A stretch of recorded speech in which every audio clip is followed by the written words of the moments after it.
Hello guys, good morning. আজ ঘুম থেকে উঠে ব্লগটা শুরু করলাম। ওয়েদারটা ছিল খুবই সুন্দর। এখন তো চৈত্র মাসের সময়, এই টাইমে হয়তো গরম পড়ার সময়, কিন্তু ওয়েদারটা এমনই হয়ে আছে যেন মনে হচ্ছে ফের যেন ঠান্ডা ঠান্ডা ওয়েদার ফিরে এসছে। পুরোটাই শীতকালের মতন লাগছে।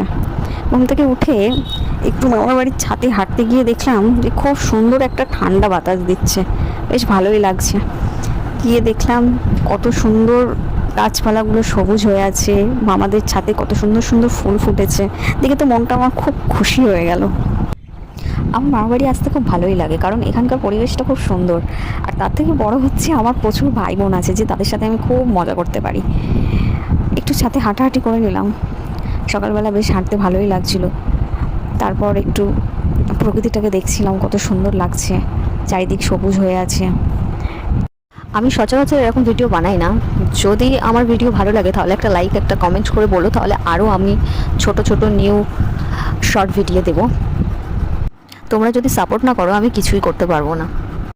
মাঝে মধ্যে একটু মানুষকে ঘোরাও ভালো, একটু অন্য কোথাও গিয়ে একটা বেশ ঠান্ডা স্নিগ্ধ পরিবেশ, যাতে কোনো কোলাহল না থাকে, বেশি হই হাল্লা না থাকে, এগুলো ভালোই লাগে। আর আজকে ভিডিওটা এখানেই শেষ করলাম। Thank you for watching.